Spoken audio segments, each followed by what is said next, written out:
Chapter 5. Colonial Society on the Eve of Revolution, 1700 to 1775. The common term 13 original colonies is misleading. Britain ruled 32 colonies in North America by 1775, including Canada, the Floridas, and various Caribbean islands, but only 13 of them unfurled the standard of rebellion. A few of the non-rebels, such as Canada and Jamaica, were larger, wealthier, and more populous than some of the revolting 13. Why, then, did some British colonies eventually strike for their independence, while others did not? Part of the answer is to be found in the distinctive social, economic, and political structure of the 13 Atlantic seaboard colonies, and in the halting, gradual appearance of a recognizably American way of life. Among the distinguishing characteristics that the eventually rebellious settlements shared was lusty population growth. In 1700, they contained fewer than 300,000 souls, about 20,000 of whom were black. By 1775, 2.5 million people inhabited the 13 colonies, of whom about 500,000 were black. White immigrants made up nearly 400,000 of the increased number, and black forced immigrants accounted for almost as many again. But most of the spurt stemmed from the remarkable natural fertility of all Americans, white and black. To the amazement and dismay of Europeans, the colonists were doubling their numbers every 25 years. Unfriendly Dr. Samuel Johnson, back in England, growled that the Americans were multiplying like their own rattlesnakes. They were also a youthful people, whose average age in 1775 was about 16. This population boom had political consequences. In 1700, there were 20 English subjects for each American colonist. By 1775, the English advantage in numbers had fallen to 3-1, setting the stage for a momentous shift in the balance of power between the colonies and Britain. The bulk of the population was cooped up east of the Alleghenies, although by 1775 a vanguard of pioneers had trickled into the stump-studded clearings of Tennessee and Kentucky. The most populous colonies in 1775 were Virginia, Massachusetts, Pennsylvania, North Carolina, and Maryland, in that order. Only 4 communities could properly be called cities. Philadelphia, including suburbs, was first with about 34,000 residents, trailed by New York, Boston, and Charleston. About 90% of the people lived in rural areas. Colonial America was a melting pot and had been from the outset. The population, although basically English in stock and language, was picturesquely mottled with numerous foreign groups. Heavy accented Germans constituted about 6% of the total population, or 150,000 by 1775. Fleeing religious persecution, economic oppression, and the ravages of war, they had flocked to America in the early 1700s and had settled chiefly in Pennsylvania. They belonged to several different Protestant sects, primarily Lutheran, and thus further enhanced the religious diversity of the colony. Known popularly but erroneously as the Pennsylvania Dutch, a corruption of the German word Deutsch for German, they totaled about 1/3 of the colony's population. In parts of Philadelphia, the street signs were painted in both German and English. These German newcomers moved into the back country of Pennsylvania, where their splendid stone barns gave, and still give, mute evidence of industry and prosperity. Not having been brought up English, they had no deep-rooted loyalty to the British crown, and they clung tenaciously to their German language and customs. The Scots-Irish, who in 1775 numbered around 175,000, or 7% of the population, were an important non-English group, although they spoke English. They were not Irish at all, but turbulent Scots lowlanders. Over many decades, they had been transplanted to Northern Ireland, where they had not prospered. The Irish Catholics already there, hating Scottish Presbyterianism, resented the intruders and still do, the source of many of the modern-day troubles in the Northern Ireland province of Ulster. The economic life of the Scots-Irish was severely hampered, especially when the English government placed burdensome restrictions on their production of linens and woolens. Early in the 1700s, tens of thousands of embittered Scots-Irish finally abandoned Ireland and came to America, chiefly to tolerant and deep-soiled Pennsylvania. Finding the best acres already taken by Germans and Quakers, they pushed out onto the frontier, making them among the first settlers of the American West. There, many of them illegally but defiantly squatted on unoccupied lands and quarreled with both Indian and white owners. When the westward flowing Scots-Irish tide lapped up against the Allegheny Barrier, it was deflected southward into the backcountry of Maryland, down Virginia's Shenandoah Valley, and into the western Carolinas. Their often rickety settlements bore the marks of Scots-Irish restlessness. Whereas their German neighbors typically erected sturdy homes and cleared their fields meticulously, the Scots-Irish satisfied themselves with floorless, flimsy log cabins. As befitted an uprooted, questing people, they chopped down trees, planted crops between the stumps, exhausted the soil swiftly, and moved on. Already experienced colonizers and agitators in Ireland, the Scots-Irish proved to be superb frontiersmen, though their readiness to visit violence on the Indians repeatedly inflamed the western districts. By the mid-18th century, a chain of Scots-Irish settlements lay scattered along the Great Wagon Road, which hugged the eastern Appalachian foothills from Pennsylvania to Georgia. It was said, somewhat unfairly, that the Scots-Irish kept the Sabbath, and all else they could lay their hands on. Pugnacious, lawless, and individualistic, they brought with them the Scottish secrets of whiskey distilling, and dotted the Appalachian hills and hollows with their stills. They cherished no love for the British government that had uprooted them and still lorded over them, or for any other government, it seemed. They led the armed march of the Paxton Boys on Philadelphia in 1764, protesting the Quaker oligarchy's lenient policy toward the Indians, and a few years later spearheaded the Regulator movement in North Carolina, a small but nasty insurrection against Eastern domination of the colony's affairs. Many of these hotheads, including the young Andrew Jackson, eventually joined the embattled American revolutionaries. All told, about a dozen future presidents were of Scots-Irish descent. Approximately 5% of the multicolored colonial population consisted of other European groups.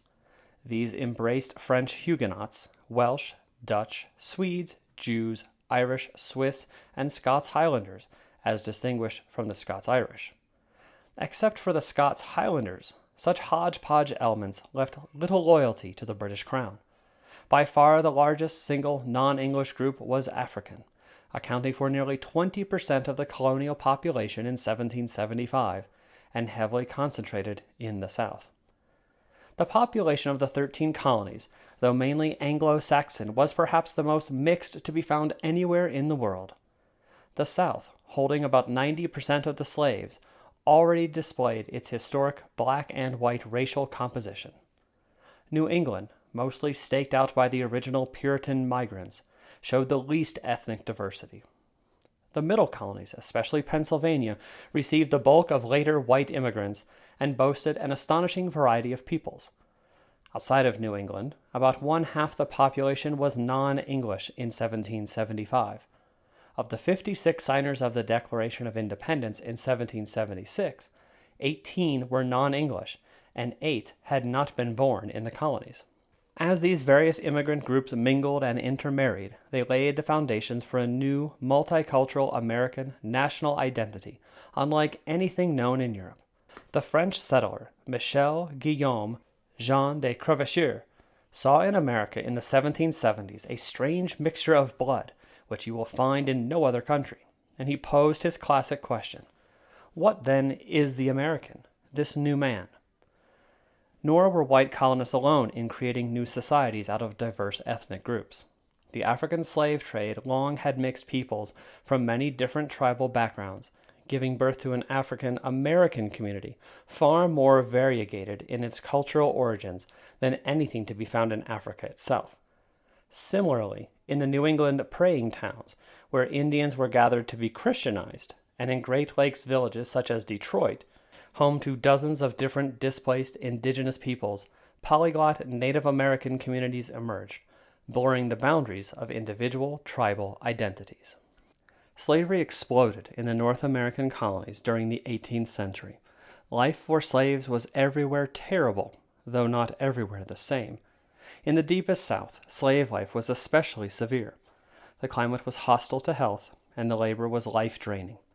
The widely scattered South Carolina rice and indigo plantations were lonely hells on earth, where gangs of mostly male Africans toiled and perished. Only fresh imports could sustain the slave population under these loathsome conditions. Blacks in the tobacco-growing Chesapeake region had a somewhat easier lot. Tobacco was a less physically demanding crop than those of the deeper South, and tobacco plantations were larger and closer to one another than rice plantations. The size and proximity of these tobacco farms permitted the slaves more frequent contact with friends and relatives. By about 1720, the proportion of females in the Chesapeake slave population had begun to rise, making family life possible. The captive black population of the Chesapeake area soon began to grow through its own fertility, making it one of the few slave societies in history to perpetuate itself by its own natural reproduction. From this point forward, slave imports to the Chesapeake from the West Indies and Africa dropped significantly, while the deeper South remained heavily dependent on the continuing transatlantic slave trade. Slavery in the colonies north of the Chesapeake, though smaller in overall magnitude, grew as well. By the eve of the Revolutionary War, the northern colonies counted some 48,000 slaves. Many of these men, women, and children toiled in cities, often for artisans, but many labored like their southern brethren in agricultural gangs in New York's Hudson River Valley or in northern New Jersey. As the ratio of native-born blacks to imported Africans grew during the 1700s, a distinctive African-American culture began to flourish throughout the colonies that was a mixture of African and American elements of speech, religion, and folkways.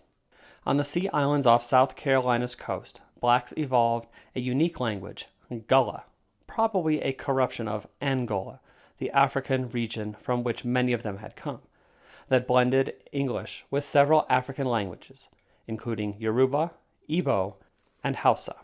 Through it, many African words have passed into American speech, such as goober, or peanut, gumbo, okra, and voodoo, witchcraft. The ring shout, a West African religious dance performed by shuffling in a circle while answering a preacher's shouts, was brought to colonial America by Africans and eventually contributed to the development of jazz. The banjo and the bongo drum were other African contributions to American culture. Enslaved Africans also helped mightily to build the country with their labor. A few became skilled artisans, carpenters, bricklayers, and tanners, but chiefly they performed the sweaty toil of clearing swamps, grubbing out trees, and doing other menial tasks. Condemned to life under the lash, slaves naturally pined for freedom. The New York slave revolt that erupted in 1712 cost the lives of 9 whites and caused the execution of 21 blacks, some of them burned at the stake over a slow fire. A South Carolina slave revolt erupted in 1739 when more than 50 resentful blacks along the Stono River tried to march to Spanish Florida, only to be stopped by the local militia. But in the end, enslaved Africans in the South proved to be a more tightly controlled labor force than the white indentured servants they gradually replaced. No slave uprising in American history matched the scale of Bacon's Rebellion in 1676. In comparison to contemporary Europe, 18th century America seemed like a shining land of equality and opportunity, with the notorious exception of slavery. No titled nobility dominated society from on high, and no pauperized underclass threatened it from below. Most white Americans, and even a handful of free blacks, were small farmers. Clad in buckskin breeches, they owned modest holdings and tilled them with their own hands and horses. The cities contained a small class of skilled artisans with their well-greased leather aprons, as well as shopkeepers, tradespeople, and some unskilled day laborers. The most remarkable feature of the social ladder was its openness. An ambitious colonist, even a former indentured servant, could rise from a lower rung to a higher one, a rare step in Old England.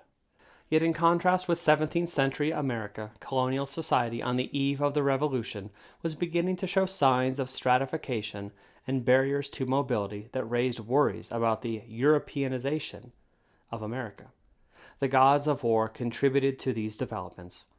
The armed conflicts of the 1690s and early 1700s had allowed a number of merchant princes in the New England and Middle colonies to lay the foundations of their fortunes with profits made as military suppliers. Roosting regally atop the social ladder, these elites now feathered their nests more finely, sporting imported clothing and dining at tables laid with English china and gleaming silverware. Prominent individuals came to be seated in churches and schools according to their social rank. By mid-century, the richest 10% of Bostonians and Philadelphians owned nearly two-thirds of the taxable wealth in their cities. The plague of war also created a class of widows and orphans who became dependent for their survival on charity. Both Philadelphia and New York built almshouses in the 1730s to care for the destitute, yet the numbers of poor people remained tiny compared to the numbers in England, where about a third of the population lived in impoverished squalor. In the New England countryside, the descendants of the original settlers faced more limited prospects than had their pioneering forebears. As the supply of unclaimed soil dwindled and families grew, existing landholdings were repeatedly subdivided. The average size of farms shrank drastically. Younger sons as well as daughters were forced to hire out as wage laborers, or eventually to seek virgin tracts of land beyond the Alleghenies. By 1750, Boston contained a large number of homeless poor, who were supported by public charity and compelled to wear a large red P on their clothing. In the South, the power of the great planters continued to be bolstered by their disproportionate ownership of slaves. The riches created by the growing slave population in the 18th century were not distributed evenly among the whites. Wealth was concentrated in the hands of the largest slave owners, widening the gap between the prosperous gentry and the poor whites, who were more and more likely to become tenant farmers. In all the colonies, the ranks of the lower classes were further swelled by the continuing stream of indentured servants, many of whom ultimately achieved prosperity and prestige. Two became signers of the Declaration of Independence. Far less fortunate than the voluntary indentured servants were the paupers and convicts involuntarily shipped to America. Altogether, about 50,000 jailbirds were dumped on the colonies by the London authorities. This riffraff crowd, including robbers, rapists, and murderers, was generally sullen and undesirable and not bubbling over with goodwill for the king's government. But many convicts were the unfortunate victims of circumstances and of a viciously unfair English penal code that included about 200 capital crimes. Some of the deportees, in fact, came to be highly respectable citizens. Least fortunate of all, of course, were the enslaved blacks. They enjoyed no equality with whites and dared not even dream of ascending or even approaching the ladder of opportunity. Oppressed and downtrodden, the slaves were America's closest approximation to Europe's volatile lower classes, and fears of black rebellion plagued the white colonists. Some colonial legislatures, notably South Carolina's in 1760, sensed the dangers present in a heavy concentration of resentful slaves and attempted to restrict or halt their importation. But the British authorities, seeking to preserve the supply of cheap labor for the colonies, especially the West Indies sugar plantations, repeatedly vetoed all efforts to stem the transatlantic traffic in slaves. Many North American colonists condemned these vetoes as morally callous, although New England slave traders benefited handsomely from the British policy. The cruel complexity of the slavery issue was further revealed when Thomas Jefferson, himself a slaveholder, assailed the British vetoes in an early draft of the Declaration of Independence, but was forced to withdraw the proposed clause by a torrent of protest from Southern slave masters. Most honored of the professions was the Christian ministry. In 1775, the clergy wielded less influence than in the early days of Massachusetts, when piety had burned more warmly, but they still occupied a position of high prestige. Most physicians, on the other hand, were poorly trained and not highly esteemed. Not until 1765 was the first medical school established, although European centers attracted some students. Aspiring young doctors served for a while as apprentices to older practitioners and were then turned loose on their victims. Bleeding was a favorite and frequently fatal remedy. When the physician was not available, a barber was often summoned. Epidemics were a constant nightmare. Especially dreaded was smallpox, which affected 1 out of 5 persons, including the heavily pockmarked George Washington. A crude form of inoculation was introduced in 1721, despite the objections of many physicians and some of the clergy who opposed tampering with the will of God. Powdered dried toad was a favorite prescription for smallpox. Diphtheria was also a deadly killer, especially of young people. One epidemic in the 1730s took the lives of thousands. This grim reminder of their mortality may have helped to prepare many colonists in their hearts and minds for the religious revival that was soon to sweep them up. At first, the law profession was not favorably regarded. In this pioneering society, which required much honest manual labor, the parties to a dispute often presented their own cases in court. Lawyers were commonly regarded as noisy windbags or trouble-making rogues. An early Connecticut law classed them with drunkards and brothel keepers. When future President John Adams was a young law student, the father of his wife-to-be frowned upon him as a suitor because of his chosen profession. Agriculture was the leading industry, involving about 90% of the people. Tobacco continued to be the staple crop in Maryland and Virginia, though wheat cultivation also spread through the Chesapeake, often on lands depleted by the overgrowth of tobacco. The fertile Middle bread colonies produced large quantities of grain, and by 1759 New York alone was exporting 80,000 barrels of flour a year. Seemingly, the farmer had only to tickle the soil with a hoe, and it would laugh with a harvest. Overall, Americans probably enjoyed a higher standard of living than the masses of any country in history up to that time. Fishing, including whaling, though ranking far below agriculture, was rewarding. Pursued in all the American colonies, this harvesting of the sea was a major industry in New England, which exported smelly shiploads of dried cod to the Catholic countries of Europe. The fishing fleet also stimulated shipbuilding and served as a nursery for the seamen who manned the Navy and Merchant Marine. A bustling commerce, both coastwise and overseas, enriched all the colonies, especially the New England group, New York and Pennsylvania. Commercial ventures and land speculation, in the absence of later get-rich-quick schemes, were the surest avenues to speedy wealth. Yankee seamen were famous in many climes, not only as skilled mariners, but also as tight-fisted traders. They provisioned the Caribbean sugar islands with food and forest products. They also hauled Spanish and Portuguese gold, wine, and oranges to London to be exchanged for industrial goods, which were then sold for a juicy profit in America. The so-called triangular trade was infamously profitable, though small in relation to total colonial commerce. A skipper, for example, would leave a New England port with a cargo of rum and sail to the Gold Coast of Africa. Bartering the fiery liquor with African chiefs for captured African slaves, he would proceed to the West Indies with his sobbing and suffocating cargo sardined below deck. There he would exchange the survivors for molasses, which he would then carry to New England, where it would be distilled into rum. He would then repeat the trip, making a handsome profit on each leg of the triangle. Manufacturing in the colonies was of only secondary importance, although there was a surprising variety of small enterprises. As a rule, workers could get ahead faster in soil-rich America by tilling the land. Huge quantities of Kill Devil rum were distilled in Rhode Island and Massachusetts, and even some of the elect of the Lord developed an over-fondness for it. Handsome beaver hats were manufactured in quantity, despite British restrictions. Smoking iron forges, including Pennsylvania's Valley Forge, likewise dotted the land, and in fact were more numerous in 1775, though generally smaller than those of England. In addition, household manufacturing, including spinning and weaving by women, added up to an impressive output. As in all pioneering countries, strong-backed laborers and skilled craftspeople were scarce and highly prized. In early Virginia, a carpenter who had committed a murder was freed because his woodworking skills were needed. Lumbering was perhaps the most important single manufacturing activity.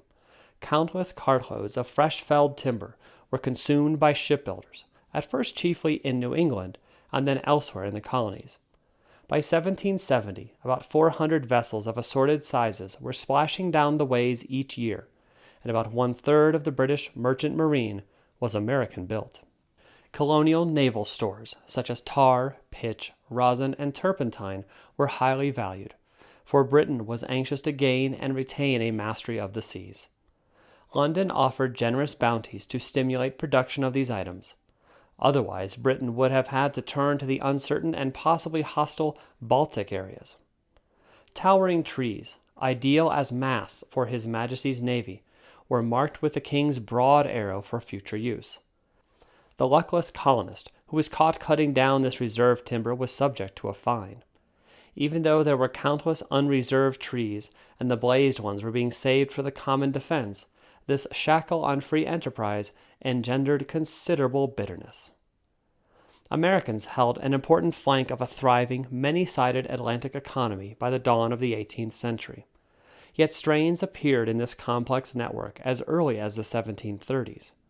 While the fast-breeding Americans demanded more and more British products, the slow-growing British population early reached the saturation point for absorbing imports from America. This trade imbalance raised a question. How could the colonists sell the goods to make the money to buy what they wanted in Britain? The answer was obvious, by seeking foreign or non-British markets. By the eve of the Revolution, the bulk of Chesapeake tobacco was filling pipes in France and in other European countries, though it passed through the hands of British re-exporters who took a slice of the profits for themselves.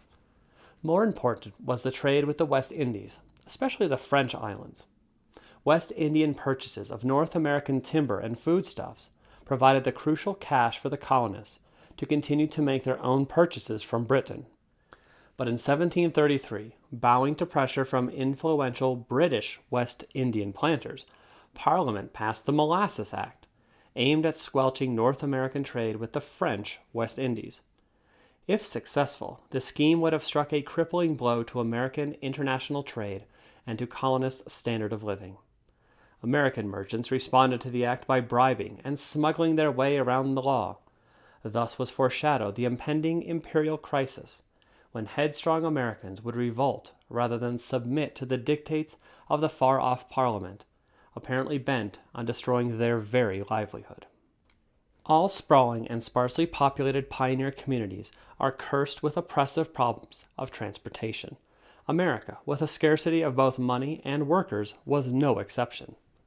Not until the 1700s did roads connect even the major cities, and these dirt thoroughfares were treacherously deficient. A wayfarer could have rumbled along more rapidly over the Roman highways in the days of Julius Caesar, nearly 2,000 years earlier. It took young Benjamin Franklin 9 long, rain-drenched days in 1720 to journey from Boston to Philadelphia, traveling by sailing sloop, rowboat, and foot. News of the Declaration of Independence in 1776 reached Charleston from Philadelphia 29 days after the 4th of July. Roads were often clouds of dust in the summer and quagmires of mud in the winter. Stagecoach travelers braved such additional dangers as tree-strewn roads, rickety bridges, carriage overturns, and runaway horses.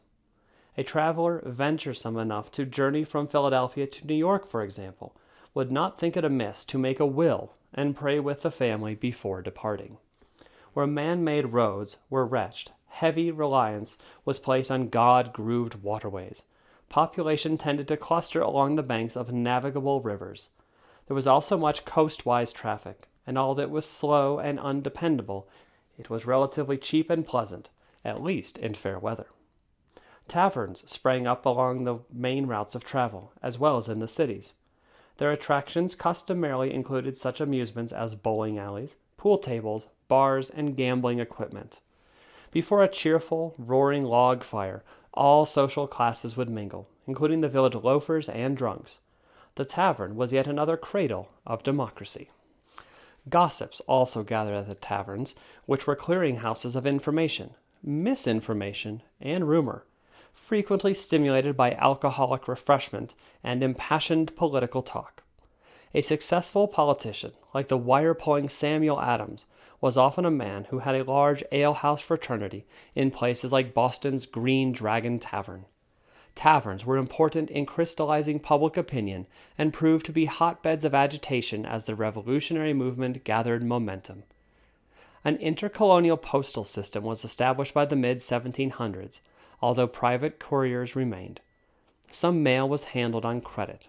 Service was slow and infrequent, and secrecy was problematic. Mail carriers serving long routes would sometimes pass the time by reading the letters entrusted to their care. Two established or tax-supported churches were conspicuous in 1775, the Anglican and the Congregational.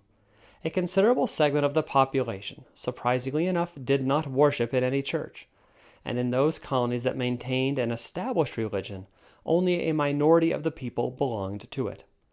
The Church of England, whose members were commonly called Anglicans, became the official faith in Georgia, North and South Carolina, Virginia, Maryland, and a part of New York. Established also in England, it served in America as a major prop of kingly authority. British officials naturally made vigorous attempts to impose it on additional colonies, but they ran into a stone wall of opposition. In America, the Anglican Church fell distressingly short of its promise. Secure and self-satisfied, like its parent in England, it clung to a faith that was less fierce and more worldly than the religion of puritanical New England. Sermons were shorter, hell was less scorching, and amusements, like Virginia fox hunting, were less scorned. So dismal was the reputation of the Anglican clergy in 17th century Virginia that the College of William and Mary was founded in 1693 to train a better class of clerics. The influential Congregational Church, which had grown out of the Puritan Church, was formally established in all the New England colonies, except independent-minded Rhode Island. At first, Massachusetts taxed all residents to support Congregationalism, but later relented and exempted members of other well-known denominations. Presbyterians, though closely associated with Congregationalism, was never made official in any colonies. Ministers of the gospel, turning from the Bible to this sinful world, increasingly grappled with burning political issues. As the early rumblings of revolution against the British crown could be heard, sedition flowed freely from pulpits. Presbyterianism, Congregationalism, and rebellion became a neo-trinity. Many leading Anglican clergymen, aware of which side their tax-provided bread was buttered on, naturally supported their king. Anglicans in the New World were seriously handicapped by not having a resident bishop, whose presence would be convenient for the ordination of young ministers. American students of Anglican theology had to travel to England to be ordained.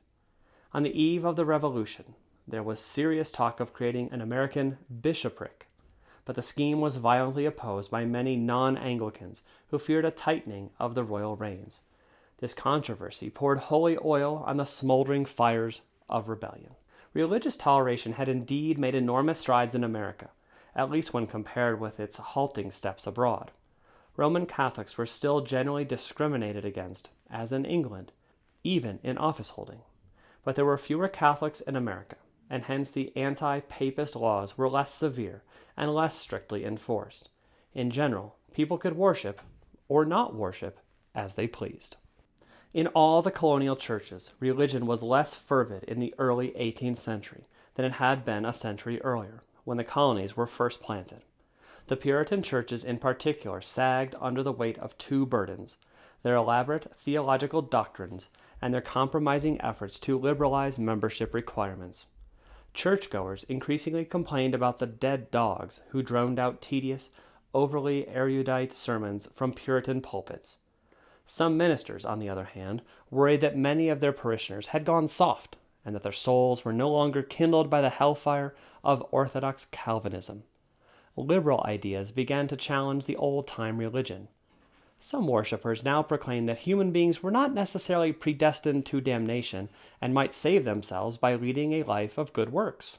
Most threatening to the Calvinist doctrine of predestination was Arminianism, named after the Dutch theologian Jacobus Arminius, who preached that individual free will, not divine decree, determined a person's eternal fate, and that all humans, not just the elect, could be saved if they freely accepted God's grace. Pressured by these heresies, a few churches grudgingly conceded that spiritual conversion was not necessary for church membership. Together, these twin trends toward clerical intellectualism and lay liberalism were sapping doctrinal rigor from many denominations, though Americans remained a remarkably religious people. The stage was thus set for a rousing religious revival. Known as the Great Awakening, it exploded in the 1730s and 1740s and swept through the colonies like a fire through prairie grass. The awakening was first ignited in Northampton, Massachusetts by a tall, delicate, and intellectual pastor, Jonathan Edwards. Perhaps the deepest theological mind ever nurtured in America, Edwards proclaimed with burning righteousness the folly of believing in salvation through good works, and affirmed the need for complete dependence on God's grace. Warming to his subject, he painted in lurid detail the landscape of hell and the eternal torments of the damned. Sinners in the Hands of an Angry God was the title of one of his most famous sermons. He believed that hell was paved with the skulls of unbaptized children. Edwards' preaching style was learned and closely reasoned, but his stark doctrines sparked a warmly sympathetic reaction among his parishioners in 1734. 4 years later, the itinerant English parson George Whitefield loosed a different style of evangelical preaching on America, and touched off a conflagration of religious ardor that revolutionized the spiritual life of the colonies. A former alehouse attendant, Whitefield was an orator of rare gifts. His magnificent voice boomed sonorously over thousands of enthralled listeners in an open field. One of England's greatest actors of the day commented enviously that Whitefield could make audiences weep merely by pronouncing the word Mesopotamia, and then he would give 100 guineas if I could only say, "Oh," like Mr. Whitefield. Triumphantly touring the colonies, Whitefield trumpeted his message of human helplessness and divine omnipotence. His eloquence reduced Jonathan Edwards to tears, and even caused the skeptical and thrifty Benjamin Franklin to empty his pockets into the collection plate. During these roaring revival meetings, countless sinners professed conversion, and hundreds of the saved groaned, shrieked, or rolled in the snow from religious excitation. Whitefield soon inspired American imitators. Taking up his electrifying new style of preaching, they heaped abuse on sinners and shook enormous audiences with emotional appeals. One preacher cackled hideously in the face of hapless wrongdoers. Another, naked to the waist, leapt frantically about in the light of flickering torches. Orthodox clergymen, known as Old Lights, were deeply skeptical of the emotionalism and the theatrical antics of the revivalists. New Lights, on the other hand, defended the awakening for its role in revitalizing American religion.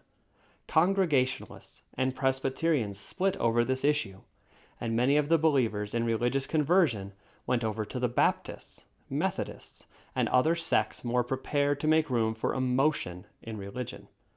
The awakening left many lasting effects. Its emphasis on direct, emotive spirituality seriously undermined the older clergy, whose authority had derived from their education and erudition. The schisms it set off in many denominations greatly increased the number and the competitiveness of American churches. It encouraged a fresh wave of missionary work among the Indians and even among black slaves, many of whom also attended the mass open-air revivals. It led to the founding of New Light centers of higher learning such as Princeton, Brown, Rutgers, and Dartmouth. Perhaps most significant, the Great Awakening was the first spontaneous mass movement of the American people. It tended to break down sectional boundaries as well as denominational lines, and contributed to the growing sense that Americans were a single people, united by a common history and shared experiences. A time-honored English idea regarded education as a blessing reserved for the aristocratic few, not for the unwashed many.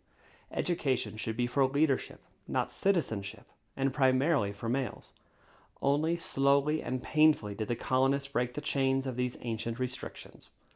Puritan New England, largely for religious reasons, was more zealously interested in education than any other section. Dominated by the Congregational Church, it stressed the need for Bible reading by the individual worshiper. The primary goal of the clergy was to make good Christians rather than good citizens. A more secular approach was evident late in the 18th century, when some children were warned in the following verse: "He who never learns his ABC forever will a blockhead be, but he who learns his letters fair shall have a coach to take the air." Education, principally for boys, flourished almost from the outset in New England. This densely populated region boasted an impressive number of graduates from the English universities, especially Cambridge, the intellectual center of England's Puritanism. New Englanders, at a relatively early date, established primary and secondary schools, which varied widely in the quality of instruction and in the length of time that their doors remained open each year. Back-straining farm labor drained much of the youth's time and energy. Fairly adequate elementary schools were also hammering knowledge into the heads of reluctant scholars in the middle colonies and in the South. Some of these institutions were tax-supported, others were privately operated. The South, with its white and black population diffused over wide areas, was severely handicapped by geography in attempting to establish an effective school system. Wealthy families leaned heavily on private tutors. The general atmosphere in the colonial schools and colleges continued grim and gloomy. Most of the emphasis was placed on religion and on the classical languages, Latin and Greek. The focus was not on experiment and reason, but on doctrine and dogma. The age was one of orthodoxy, and independence of thinking was discouraged. Discipline was quite severe, with many a mischievous child being sadistically birched with a switch cut from a birch tree.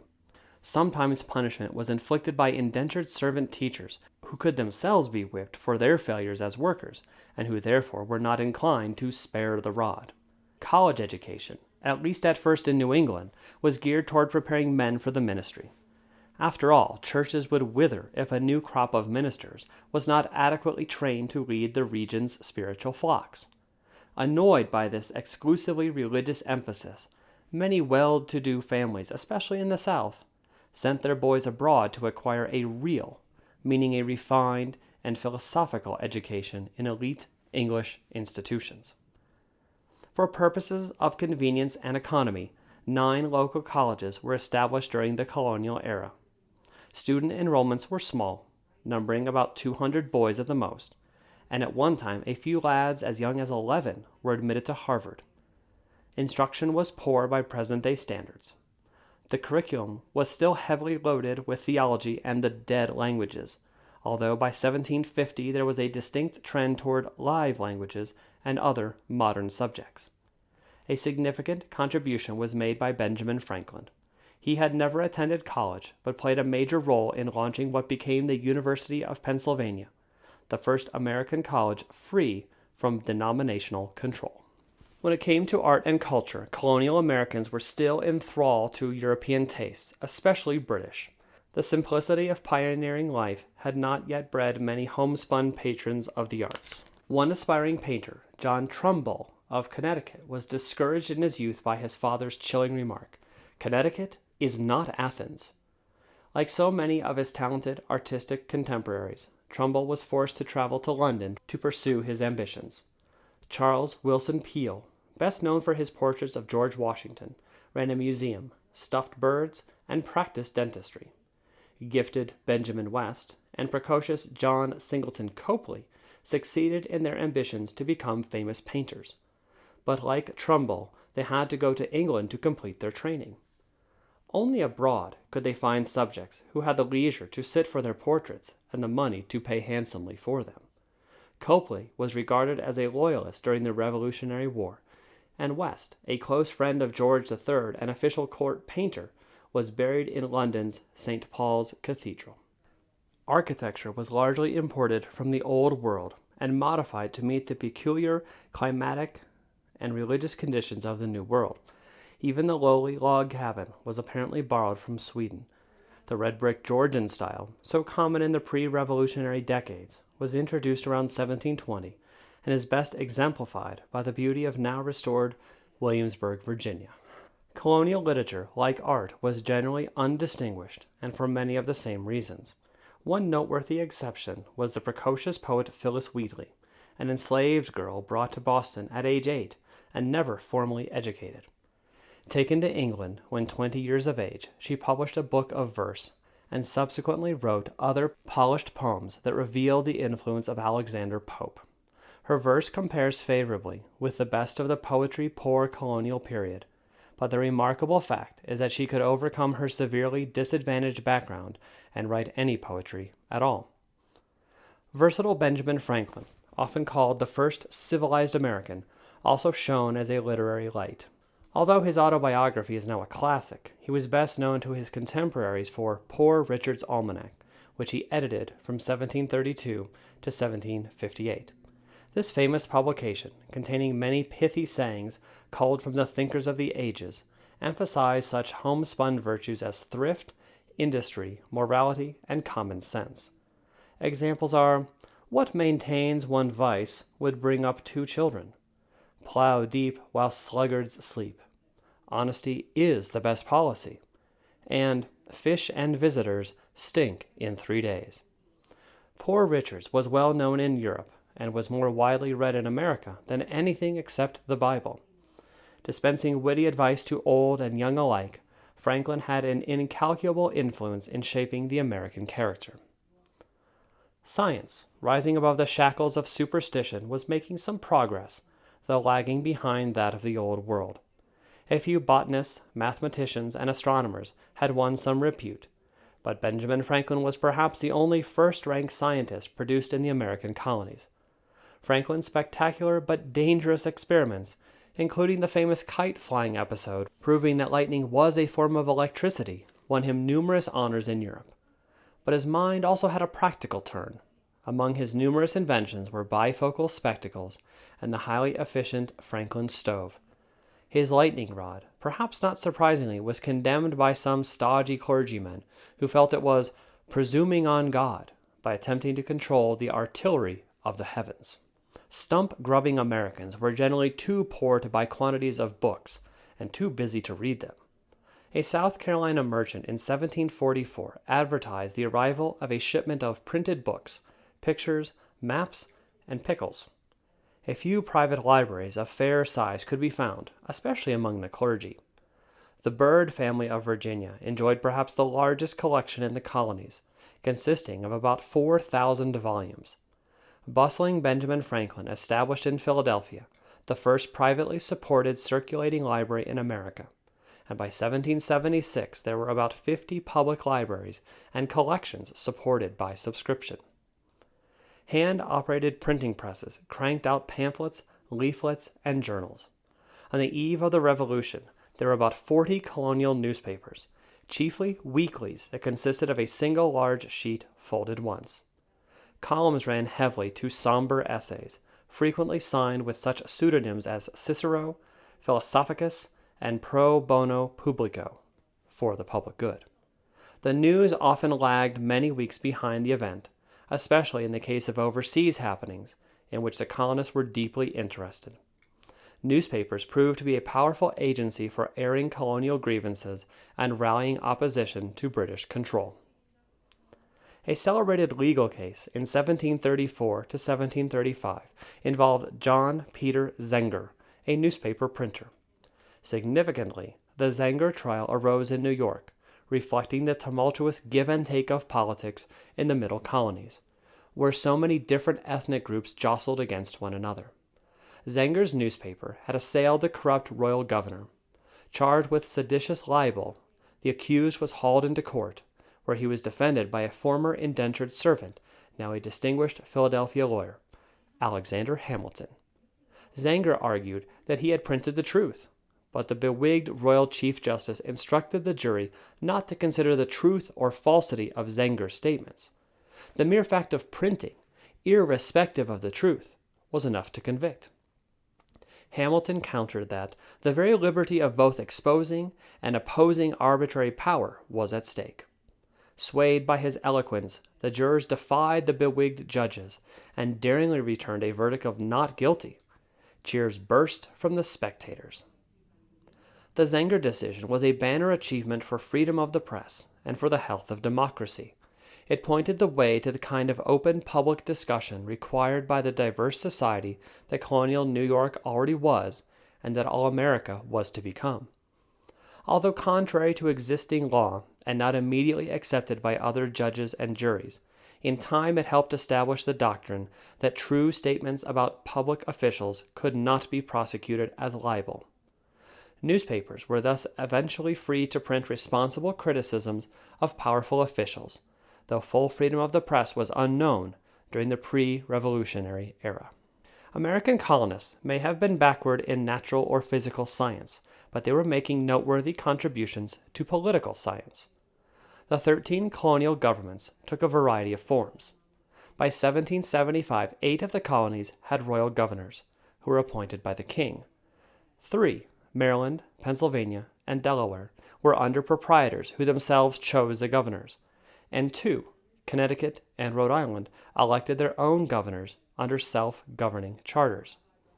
Practically every colony utilized a two-house legislative body. The upper house, or council, was normally appointed by the crown in the royal colonies, and by the proprietor in the proprietary colonies. It was chosen by the voters in the self-governing colonies. The lower house, as the popular branch, was elected by the people, or rather by those who owned enough property to qualify as voters. In several of the colonies, the backcountry elements were seriously underrepresented, and they hated the ruling colonial clique, perhaps more than they did kingly authority. Legislatures, in which the people enjoyed direct representation, voted such taxes as they chose for the necessary expenses of colonial government. Self-taxation through representation was a precious privilege that Americans had come to cherish above most others. Governors appointed by the king were generally able men, sometimes outstanding figures. Some, unfortunately, were incompetent or corrupt, broken-down politicians badly in need of jobs. The worst of the group was probably impoverished Lord Cornbury, first cousin of Queen Anne, who was made governor of New York and New Jersey in 1702. He proved to be a drunkard, a spendthrift, a grafter, an embezzler, a religious bigot, and a vain fool who was accused, probably inaccurately, of dressing like a woman. Even the best appointees had trouble with the colonial legislatures, basically because the royal governor embodied a bothersome transatlantic authority some 3,000 miles away. The colonial assemblies found various ways to assert their authority and independence. Some of them employed the trick of withholding the governor's salary unless he yielded to their wishes. He was normally in need of money. Otherwise, he would not have come to this God-forsaken country. So the power of the purse usually forced him to terms. But one governor of North Carolina died with his salary 11 years in arrears. The London government, in leaving the colonial governor to the tender mercies of the legislature, was guilty of poor administration. In the interest of simple efficiency, the British authorities should have arranged to pay him from independent sources. As events turned out, control over the purse by the colonial legislatures led to prolonged bickering, which proved to be one of the persistent irritants that generated a spirit of revolt. Administration at the local level was also varied. County government remained the rule in the plantation South. Town meeting government predominated in New England, and a modification of the two developed in the middle colonies. In the town meeting, with its open discussions and open voting, direct democracy functioned at its best. In this unrivaled cradle of self-government, Americans learned to cherish their privileges and exercise their duties as citizens of the New World Commonwealths. Yet the ballot was by no means a birthright. Religious or property qualifications for voting, with even stiffer qualifications for office holding, existed in all the colonies in 1775. The privileged upper classes, fearful of democratic excesses, were unwilling to grant the ballot to every biped of the forest. Perhaps half of the adult white males were thus disfranchised, but because of the ease of acquiring land, and thus satisfying the property requirements, the right to vote was not beyond the reach of most industrious and enterprising colonists. Yet somewhat surprisingly, eligible voters often did not exercise this precious privilege. They frequently acquiesced in the leadership of their betters, who ran colonial affairs, though always reserving the right to vote misbehaving rascals out of office. By 1775, America was not yet a true democracy, socially, economically, or politically, but it was far more democratic than England and the European continent. Colonial institutions were given freer rein to the democratic ideals of tolerance, educational advantages, equality of economic opportunity, freedom of speech, freedom of the press, freedom of assembly, and representative government. and these democratic seeds, planted in rich soil, were to bring forth a lush harvest in future years. Everyday life in the colonies may now seem glamorous, especially as reflected in antique shops, but judged by modern standards, it was drab and tedious. For most people, the labor was heavy and constant, from can see to can't see. Food was plentiful, though the diet could be coarse and monotonous. Americans probably ate more bountifully, especially of meat, than any people in the Old World. Lazy or sickly was the person whose stomach was empty.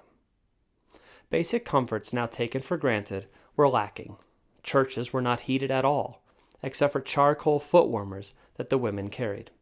During the frigid New England winters, the preaching of hellfire may not have seemed altogether unattractive. Drafty homes were poorly heated, chiefly by inefficient fireplaces. There was no running water in the houses, no indoor plumbing, and probably not a single bathtub in all of colonial America. Candles and whale oil lamps provided faint and flickering illumination. Garbage disposal was primitive. Long-snouted hogs customarily ranged the streets to consume refuse, while buzzards, protected by law, flapped greedily over tidbits of waste. Amusement was eagerly pursued where time and custom permitted. The militia assembled periodically for musters, which consisted of several days of drilling, liberally interspersed with merrymaking and flirting. On the frontier, pleasure was often combined with work at house raisings, quilting bees, husking bees, and apple parings. Funerals and weddings everywhere afforded opportunities for social gatherings, which customarily involved the swilling of much strong liquor. Winter sports were common in the North, whereas in the South card playing, horse racing, cockfighting, and fox hunting were favored pastimes. George Washington, not surprisingly, was a superb rider. In the non-puritanical South, dancing was the rage. Jigs, square dances, the Virginia reel, and the agile Washington could swing his fair partner with the best of them. Other diversions beckoned. Lotteries were universally approved, even by the clergy, and were used to raise money for churches and colleges, including Harvard. Stage plays became popular in the South, but were frowned upon in Quaker and Puritan colonies, and in some places forbidden by law. Many of the New England clergy saw play acting as time-consuming and immoral. They preferred religious lectures, from which their flocks derived much spiritual satisfaction. Holidays were everywhere celebrated in the American colonies, but Christmas was frowned upon in New England as an offensive reminder of popery. Yuletide is fooltide was a common Puritan sneer. Thanksgiving Day came to be a truly American festival, for it combined thanks to God with an opportunity for jollification, gorging, and guzzling. By the mid-18th century, Britain's several North American colonies, despite their differences, revealed some striking similarities. All were basically English in language and customs and Protestant in religion, while the widespread presence of other peoples and faiths compelled every colony to cede at least some degree of ethnic and religious toleration. Compared with contemporary Europe, they all afforded to enterprising individuals unusual opportunities for social mobility. They all possessed some measure of self-government, though by no means complete democracy. Communication and transportation among the colonies were improving. British North America by 1775 looked like a patchwork quilt, each part slightly different, but stitched together by common origins, common ways of life, and common beliefs in toleration, economic development, and above all, self-rule. Fatefully, all the colonies were also separated from the seat of imperial authority by a vast ocean moat some 3,000 miles wide. These simple facts of shared history, culture, and geography set the stage for the colonists' struggle to unite as an independent people.